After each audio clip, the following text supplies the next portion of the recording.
नारायण का नाम लेंगे। नारायण नारायण। श्री पुरुषोत्तम मास महात्म्य का 12वां अध्याय। द्रौपदी की अग्निकुंड से उत्पत्ति और श्री कृष्ण का पुरुषोत्तम व्रत उपदेश।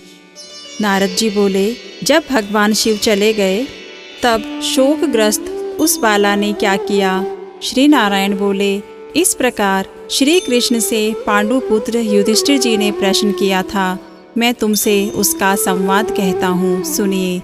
श्री कृष्ण जी बोले, जब शिवजी चले गए तब हे राजन, उस बाला का तेज नष्ट हो गया। इससे वह बहुत डर गई एवं ऊंची ऊंची श्वास चलने लगी और आंखों से आंसू गिरने लगे। उस तपस्विनी बालिका के हृदय में अग्नि सी जलने लगी, अंग प्रत्यंग में धड़कन सी होने लगी। अग्नि से जले पत्तों वाली बेल के समान वह झुलस गई। इस प्रकार कष्ट सहते सहते भगवान ने इसकी मृत्यु कर दी। सर्प जिस प्रकार बिल से निकलते चूहे को पकड़कर निगल जाता है, उसी प्रकार उस तपस्विनी बाला को बलवान काल ने अपने वश में कर लिया। उसी समय धार्मिक राजा यज्ञसेन द्रुप यज्ञ की बहुत सी सामग्री एकत्र कर यज्ञ कर रहे थे। उन्हीं के यज्ञ करते हुए यज्ञ कुंड से वही बाला सोने की कांति वाली प्रकट हुई, जो कि हे राजन द्रौपदी के नाम से विख्यात हुई।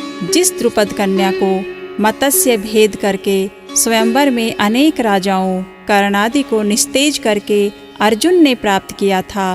कानों में शूल के समान असत्य वचन कहते हुए दुष्ट दुशासन ने जिसकी चुटिया पकड़कर खींचा था, हे राजन, उस समय मैंने उसकी ओर ध्यान नहीं दिया था, क्योंकि इसने पुरुषोत्तम मास की अवहेलना की थी। किंतु जब प्रेम से मुझे बार बार पुकारा, हे गोविंद, हे गोपीजन को आनंद देने वाले, हे दीन बंधु, हे दया के समुद्र, मैं इस दुष्ट दुशासन के हाथ में पड़ गई हूँ।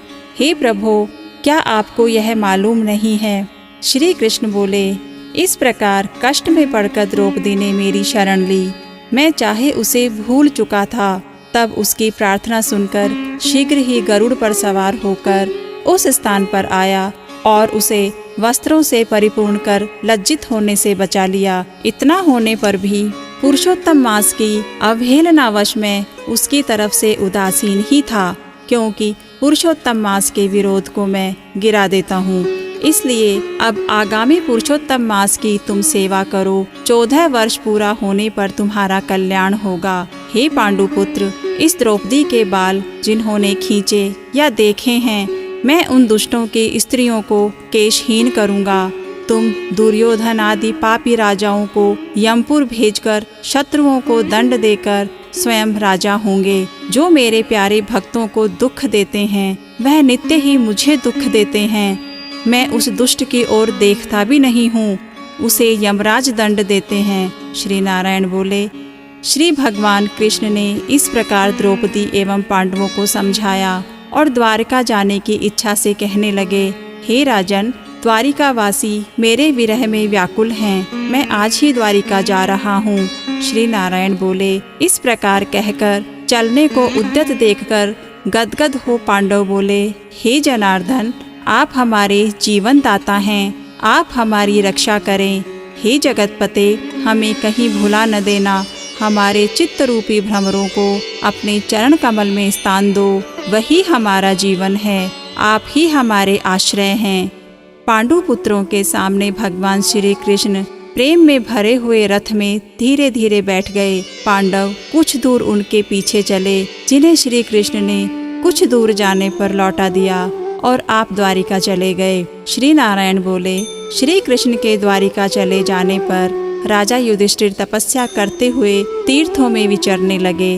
हे ब्राह्मण, श्री भगवान के प्रिय पुरुषोत्तम मास में मन लगाकर भगवान श्री कृष्ण के वचनों को याद करके अपने भाइयों तथा द्रौपदी से बोले, हे भाइयों, आपने पुरुषोत्तम मास की महिमा तो सुनी ही है। पुरुषोत्तम की पूजा के बिना कैसे सुख को प्राप्त किया जा सकता है? जिस प्राणी ने पुरुषोत्तम पूजन किया, वही भारतवर्ष में धन्य है तथा श्रेष्ठ एवं पूज्य है। इस प्रकार पांडवों ने सब तीर्थों में घूमते हुए पुरुषोत्तम मास आने पर उसका नियम पूर्वक व्रत किया। अंत में भगवान श्री कृष्ण की कृपा से 14 वर्ष पूर्ण होने पर उन्होंने निष्कंटक राज्य प्राप्त किया। इससे प्रथम भी दृढ़ धनवास सूर्यवंशी राजा पुरुषोत्तम मास के व्रत के प्रभाव से बड़ी सुख समृद्धि पुत्र पौत्रादि का अपूर्व सुख तथा अनेकों भोग भोग कर बड़े बड़े योगियों को दुर्लभ भगवान के लोक को प्राप्त हुआ।